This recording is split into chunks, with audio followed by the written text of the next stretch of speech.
Kawan, kita berjumpa lagi dalam menyendiri di suasana alam luas untuk kita merenung sejenak, melepaskan semua beban pikiran. Kawan, di pagi ini kita akan bercerita dengan sebuah cerita yang bukan sekadar kisah, tetapi cermin kehidupan tentang harapan yang hampir tenggelam namun memilih untuk berenang. Kawan, pernahkah engkau membayangkan bagaimana rasanya meninggalkan rumah bukan karena ingin, tetapi karena terpaksa? Bukan karena mengejar mimpi, tetapi karena menghindari kematian. Di sebuah negeri bernama Suriah, lahirlah seorang gadis sederhana. Namanya Yusra Mardini. Ia bukan putri raja, bukan pula anak orang kaya. Ia hanyalah anak biasa yang mencintai air, mencintai kolam renang, dan mencintai kebebasan bernapas di dalamnya. Sejak kecil, air adalah sahabatnya. Ketika dunia di daratan terasa bising, Yusra menemukan ketenangan di dalam kolam. Gerakan tangannya seperti doa, setiap kayuhan kakinya seperti harapan. Ia bermimpi. Suatu hari bisa berenang bukan untuk lari, tetapi untuk berprestasi. Namun kawan, hidup tak selalu menepati janji. Perang datang tanpa undangan. Ledakan, jerit tangis, dan ketakutan menggantikan tawa dan sorak-sorai. Kolam renang tempat Yusra berlatih berubah menjadi puing-puing. Air yang dulu menenangkan, kini bercampur debu dan air mata. Kawan, di titik itulah pilihan pahit harus dibuat.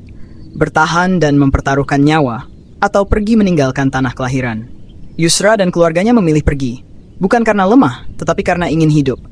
Malam itu, ia melangkah pergi membawa satu hal. Bukan harta, bukan emas, melainkan harapan. Harapan bahwa di luar sana masih ada dunia yang aman. Masih ada langit tanpa suara bom. Masih ada masa depan yang belum hancur. Kawan, perjalanan itu tidak indah. Tidak ada musik latar, tidak ada sorotan kamera, hanya langkah-langkah lelah, perut kosong, dan hati yang terus bertanya, apakah aku akan selamat? Dan puncaknya, kawan, adalah ketika mereka harus menyeberangi laut. Laut yang luas, dingin, dan tak mengenal belas kasihan. Sebuah perahu kecil, penuh manusia, penuh ketakutan, penuh doa yang berbisik dalam diam. Di sanalah, kawan, takdir mulai menulis kisah besarnya. Namun, kisah itu belum kita lanjutkan hari ini. Kawan, pada bagian pertama ini, kita belajar satu hal sederhana, bahwa tidak semua orang meninggalkan rumah karena ingin mengejar dunia. Sebagian meninggalkannya hanya untuk bertahan hidup. Kawan, pagi itu laut tampak tenang dari kejauhan, seolah ramah, seolah mengizinkan siapapun melintas di atasnya. Namun ketenangan laut, kawan, seringkali hanya wajah luar dari ujian yang disembunyikannya. Perahu kecil itu bergerak perlahan. Mesinnya tua, berbunyi tersendat seperti napas orang kelelahan. Di dalamnya, manusia duduk berhimpitan, tak ada ruang untuk bergerak, bahkan untuk takut pun harus berbagi. Yusra duduk di sisi perahu, menggenggam erat harapan yang tak terlihat. Angin laut menyapu wajahnya, dingin, asin, dan membawa aroma ketidakpastian. Ia menatap ke depan, bukan karena tahu kemana arah tujuan, tetapi karena menoleh ke belakang hanya akan membuka luka yang belum sembuh. Beberapa saat berlalu, dan suara mesin itu pun berhenti. Diam, hanya bunyi ombak yang saling berkejaran. Detik itu kawan, jantung manusia di perahu berdegup bersamaan, seakan tahu bahwa hidup sedang diuji. Perahu mulai miring. Air merembes masuk, perlahan tapi pasti. Tangis muncul, doa terucap dalam bahasa yang berbeda-beda, namun maknanya sama, ingin selamat. Di tengah kepanikan itu, Yusra berdiri, bukan sebagai pahlawan, bukan untuk dipuji. Ia hanya tahu satu hal, ia bisa berenang. Dan kemampuan itu kawan tak lagi miliknya sendiri. Tanpa banyak kata, ia melompat ke laut. Air dingin menyergap tubuhnya, gelap dan dalam. Tangannya mulai mengayuh, kakinya menendang air, menjadi mesin hidup yang menarik perahu agar tak tenggelam. Saudarinya ikut melompat. Dua tubuh kecil di tengah laut luas, melawan arus, melawan kelelahan, melawan rasa takut yang berusaha menarik mereka ke dasar. Menit demi menit terasa seperti jam. Setiap tarikan napas adalah perjuangan. Setiap gelombang yang datang mengajarkan satu hal tanpa suara, bahwa hidup tak menunggu siapapun yang ragu mengambil peran. Di atas perahu, orang-orang mulai diam. Mereka menyadari keselamatan mereka bergantung pada dua perempuan yang berenang tanpa pamrih. Tak ada janji, tak ada imbalan, hanya tekad untuk terus mengayuh selama tubuh masih mampu. Kawan, di laut itu, Yusra tidak sedang mengejar mimpi olimpiade. Ia hanya sedang mempertahankan kehidupan. Namun justru di saat manusia berjuang untuk orang lain, takdir seringkali diam-diam menyiapkan jalan yang lebih besar. Akhirnya perahu itu mencapai daratan. Tubuh Yusra gemetar, napasnya tersengal, namun matanya masih menyala. Ia selamat. Mereka semua selamat. Dan kawan, di pasir pantai yang dingin itu, tanpa sorak, tanpa tepuk tangan, sebuah kisah besar baru saja lahir. Kisah tentang kemampuan kecil yang digunakan di saat genting menjadi penentu hidup bagi banyak jiwa. Kawan, setelah laut itu ditinggalkan di belakang, Yusra menjejakkan kaki di daratan asing. Tanahnya terasa keras, dinginnya menusuk, namun diam-diam menyimpan satu hal. Kesempatan untuk memulai lagi. Ia tidak datang sebagai juara. Tidak ada yang menyambut dengan karangan bunga. Ia datang sebagai pengungsi, dengan pakaian seadanya, dan masa lalu yang berat dibawa di punggung hati. Setiap langkah terasa canggung, seolah dunia baru ini berjalan dengan bahasa yang belum ia pahami. Hari-hari awal dilalui dengan antre panjang, ruang sempit, dan rasa menunggu yang melelahkan. Menunggu kabar, menunggu izin, menunggu kepastian. Di sela waktu itu, Yusra sering terdiam, mendengarkan suara hatinya sendiri yang bertanya apakah hidupnya akan berhenti hanya sampai di sini. Namun kawan, ada satu hal yang tidak ikut tenggelam di laut. Cinta Yusra pada air. Suatu hari, ia mendengar tentang sebuah kolam renang. Sederhana, tidak mewah, namun cukup untuk mengingatkannya siapa dirinya sebelum perang merenggut banyak hal. Ketika tubuhnya kembali menyentuh air, ada getar yang berbeda. Air itu dingin, namun memeluk. Setiap gerakan membuatnya merasa utuh kembali, seakan potongan dirinya yang hilang perlahan pulang. Latihan demi latihan ia jalani. Bukan untuk mengejar medali, tetapi untuk menjaga jiwanya tetap bernapas. Kadang tubuhnya lelah, kadang kenangan datang tanpa izin, namun ia tetap berenang. Karena di dalam air, ia belajar satu hal tanpa suara, bahwa luka tidak selalu harus disembunyikan, sebagian bisa disembuhkan dengan terus bergerak maju. Pelatih-pelatih mulai memperhatikan, bukan karena kisah sedihnya, tetapi karena ketekunannya. Yusra datang paling awal, pulang paling akhir. Ia tidak banyak bicara, namun membiarkan disiplin menjadi bahasa yang menjelaskan segalanya. Sedikit demi sedikit, namanya mulai dikenal. Bukan lagi hanya sebagai pengungsi, melainkan sebagai perenang. Seseorang yang pernah hampir tenggelam, kini justru menjadikan air sebagai tempat untuk bangkit.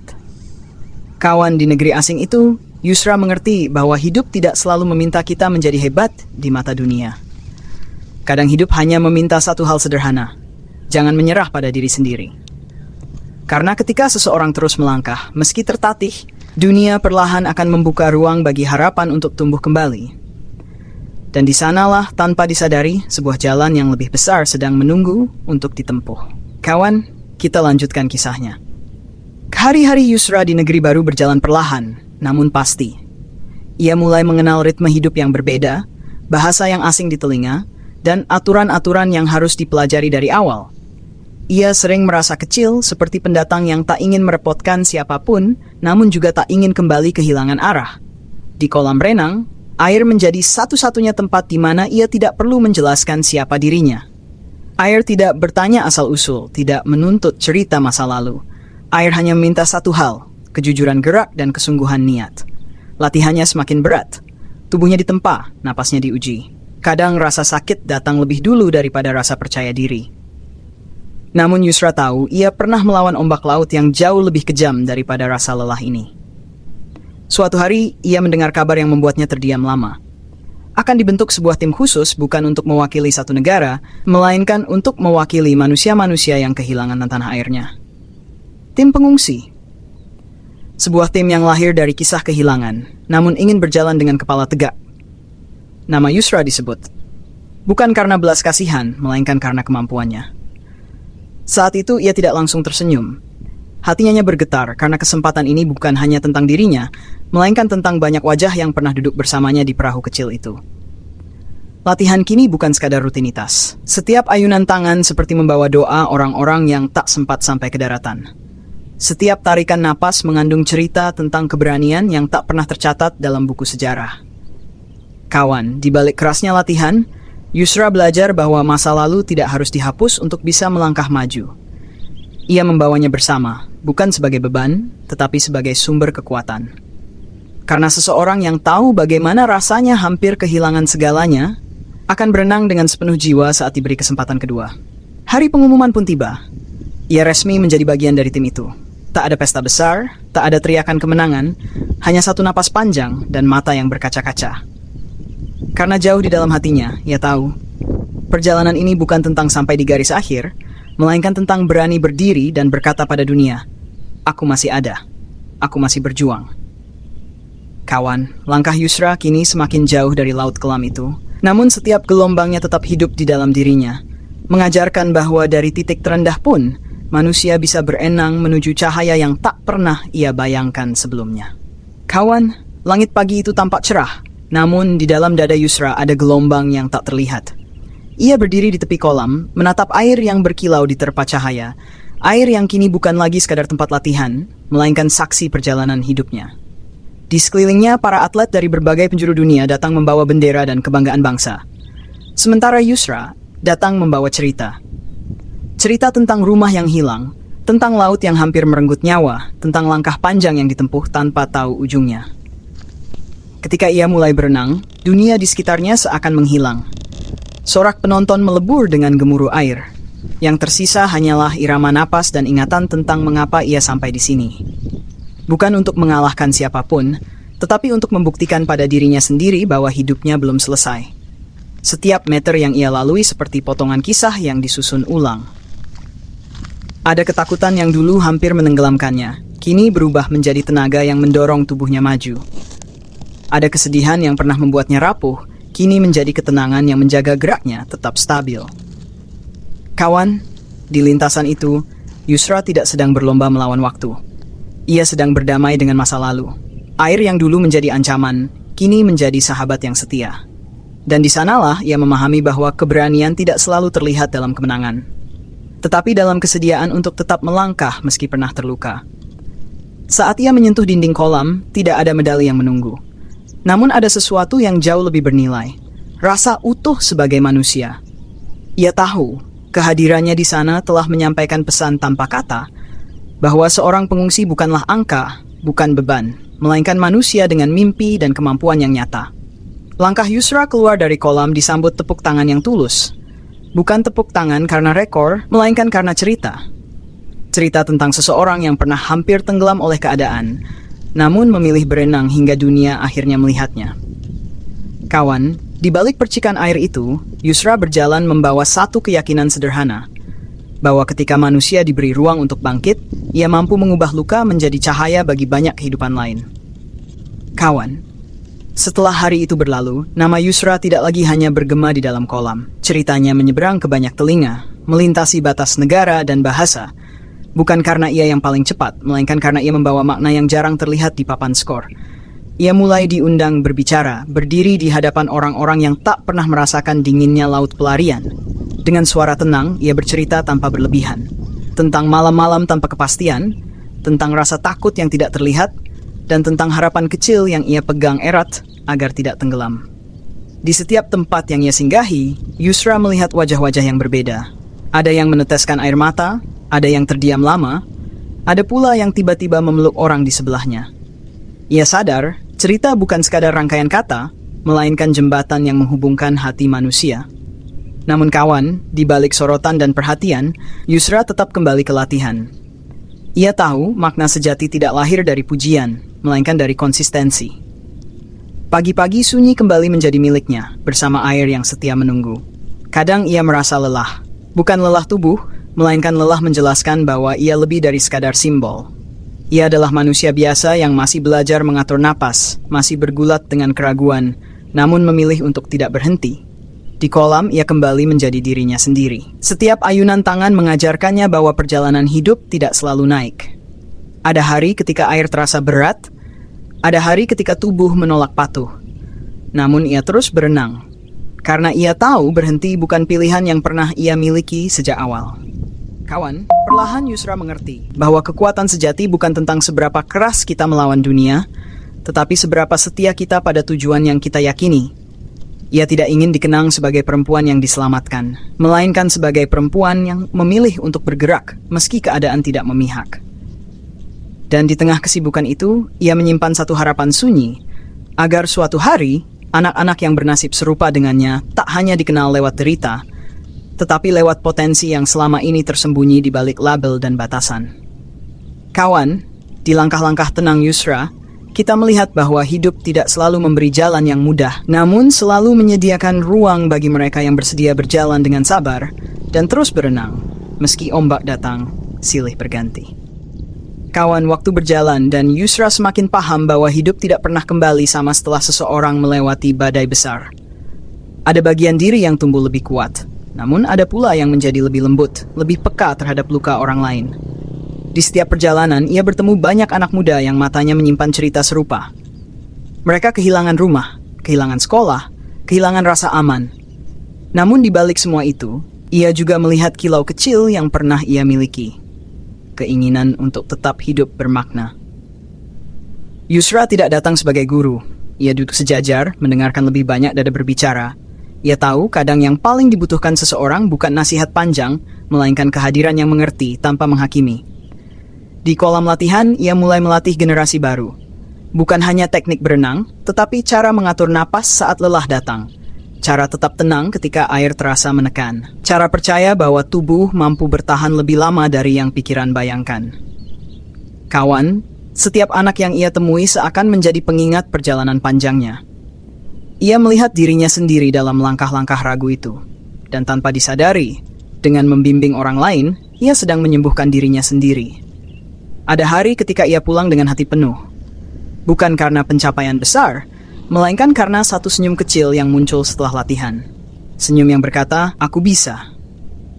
Yusra mulai memahami bahwa pengaruh seseorang tidak selalu diukur dari panggung besar. Kadang ia lahir di kolam sederhana, di pagi sunyi, di antara percikan air dan tawa yang baru belajar percaya. Kawan, dari semua perjalanan itu, Yusra menyadari satu hal, bahwa hidup yang pernah hampir hilang bisa menjadi lentera bagi hidup-hidup lain yang masih mencari arah. Dan selama ia terus bergerak, lentera itu akan tetap menyala.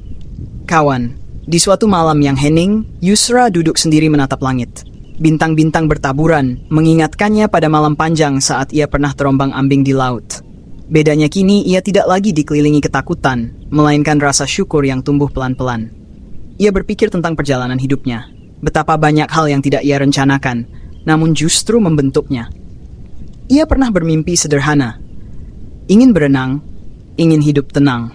Namun hidup memberinya jalan berliku yang tak pernah ia bayangkan sebelumnya. Di setiap kesempatan berbicara, ia kini memilih kata dengan hati-hati. Bukan untuk menggurui, melainkan untuk mengingatkan bahwa manusia bukan sekadar hasil dari luka. Ia tahu banyak orang terjebak pada satu peristiwa pahit, lalu menganggap hidupnya selesai. Padahal, kadang peristiwa itulah yang membuka pintu menuju makna yang lebih luas. Yusra tetap menjaga kesederhanaannya. Ia masih bangun pagi, masih berlatih, masih merasakan gugup sebelum masuk ke air. Ia tidak menghilangkan rasa takut. Ia hanya belajar hidup berdampingan dengannya. Karena ia mengerti, keberanian bukan tentang tidak takut, melainkan tentang bergerak meski rasa takut masih ada. Kawan, di dalam dirinya Yusra membawa dua dunia. Dunia yang pernah runtuh, dan dunia yang sedang ia bangun. Keduanya hidup berdampingan, mengingatkannya untuk tetap rendah hati dan terus menghargai setiap langkah kecil. Kadang, ia menutup mata sejenak di dalam air, mendengarkan suara sunyi yang hanya bisa dipahami oleh mereka yang pernah kehilangan banyak hal. Di saat itu, ia merasa damai. Bukan karena hidupnya sempurna, tetapi karena ia menerima kenyataan dan memilih untuk terus melangkah. Kawan, dalam kesunyian itulah, Yusra menemukan arti pulang yang baru. Bukan tentang tempat, melainkan tentang keberanian untuk menerima diri sendiri, dengan segala cerita yang membentuknya. Lalu, melangkah ke depan tanpa membenci masa lalu. Kawan, hari demi hari berlalu dan Yusra semakin menyadari bahwa hidup bukan tentang kembali menjadi seperti sebelum segalanya berubah. Hidup adalah tentang menemukan bentuk baru dari diri yang telah ditempa. Ia tak lagi mengejar pengakuan. Sorotan kamera, judul berita, semuanya ia terima dengan tenang, lalu ia lepaskan kembali. Karena yang benar-benar ia jaga adalah niat di dalam dada, agar setiap langkahnya tetap berakar pada kemanusiaan. Di banyak tempat, ia bertemu orang-orang yang sedang tenggelam dalam masalahnya masing-masing. Masalah yang mungkin tidak terlihat sebesar perang atau pelarian, namun sama beratnya di hati. Yusra mendengarkan karena ia tahu rasa sakit tidak pernah bisa dibandingkan. Kawan, dari pertemuan-pertemuan itu, ia belajar bahwa inspirasi tidak selalu datang dari cerita besar. Kadang ia lahir dari keberanian seseorang untuk bangun di pagi hari, meski hatinya masih lelah. Dan ia melihat, banyak orang mulai berenang di kehidupannya sendiri, meski tanpa kolam, meski tanpa penonton. Yusra pun tetap belajar. Belajar menerima bahwa ia tidak bisa menyelamatkan semua orang. Belajar melepaskan rasa bersalah atas mereka yang tak sampai ke daratan.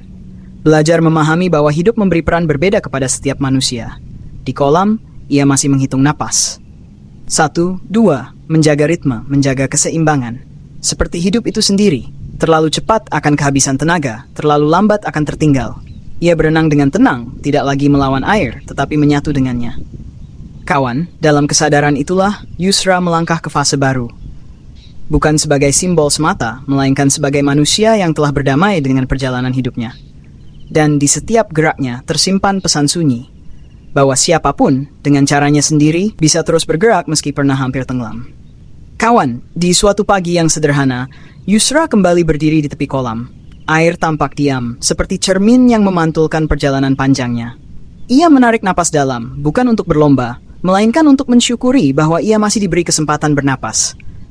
Kini ia tahu, hidup tidak selalu memberi jawaban yang jelas. Sebagian pertanyaan akan tinggal dan berjalan bersama kita. Namun, Yusra memilih untuk tidak lagi melawan arus.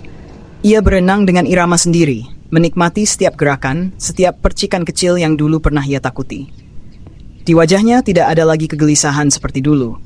Yang ada hanyalah ketenangan seseorang yang telah melewati malam panjang dan menerima pagi apa adanya. Ia tidak melupakan asal-usulnya, tidak pula menyesali jalan berliku yang membawanya sampai di sini. Kawan, kisah Yusra mengajarkan tanpa kata bahwa hidup bisa merenggut segalanya, kecuali pilihan untuk terus bergerak. Bahwa luka tidak selalu harus disembuhkan dengan melupakan, sebagian cukup diterima, lalu dijadikan tenaga untuk melangkah. Saat Yusra melompat ke air, ia tidak lagi merasa sendirian, karena di setiap ayunan tangannya ada banyak cerita lain yang ikut berenang bersamanya. Cerita tentang manusia yang pernah jatuh, pernah hampir tenggelam, namun memilih untuk tidak menyerah. Dan kawan, di sanalah kisah ini berakhir. Bukan dengan sorak kemenangan, bukan dengan medali, melainkan dengan satu keyakinan sunyi, bahwa selama manusia berani bergerak, selalu ada harapan yang menunggu di ujung napas berikutnya. Kawan, di alam terbuka ini kita dapat merenungkan cerita ini sambil membiarkan angin menyentuh wajah dan suara alam berbicara lebih jujur daripada kata-kata manusia. Kita sadar bahwa tidak semua perjuangan terlihat, tidak semua air mata jatuh di hadapan orang lain, dan tidak semua keberanian terdengar lantang. Di balik setiap langkah Yusra, kita melihat bayangan diri kita sendiri. Manusia yang pernah takut, pernah lelah, pernah hampir menyerah, namun tetap memilih bangkit, meski dengan napas tersisa. Karena hidup tidak menuntut kita menjadi sempurna, ia hanya meminta kita bertahan dan terus bergerak. Kawan, jika suatu hari beban hidup terasa berat, ingatlah bahwa ada jiwa yang pernah berenang di laut gelap tanpa tahu apakah esok masih ada. Dan jika ia bisa melangkah lagi, maka kita pun mampu melanjutkan perjalanan kita sendiri, meski pelan, meski tertatih. Biarkan cerita ini tinggal sejenak di dada, bukan sebagai dongeng, tetapi sebagai pengingat lembut bahwa harapan sering lahir di saat kita hampir kehilangannya. Bahwa dari sunyi, manusia menemukan kekuatannya. Kawan, sampai jumpa lagi dalam menyendiri berikutnya. Di ruang hening yang sama, di alam terbuka yang mengajarkan kita untuk jujur pada diri sendiri, merenung, dan kembali pulang dengan hati yang lebih lapang.